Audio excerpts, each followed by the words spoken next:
Hey everyone, welcome to the ConferZoom Tips and Tricks video series.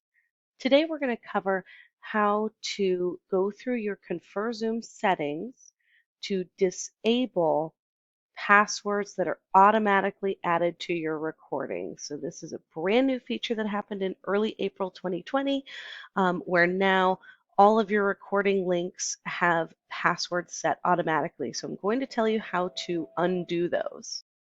The first step is to go to conferzoom.org and sign in.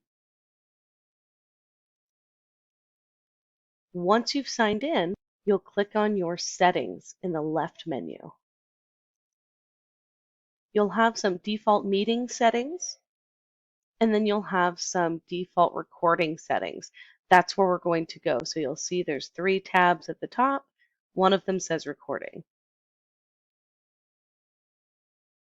Once you're in here, I definitely encourage you to take a look at these settings, but for the purposes of this video, we're going to focus on this one setting, which will require a password to access your shared cloud recordings.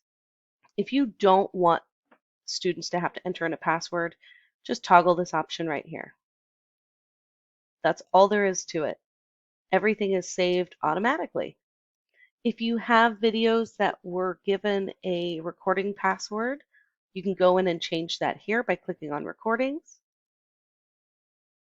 To remove the password from your recording, you're going to click on the share icon, and then you'll toggle this icon here that says password protect, and then click close. So that's it for this ConferZoom tip and trick. I hope this is helpful.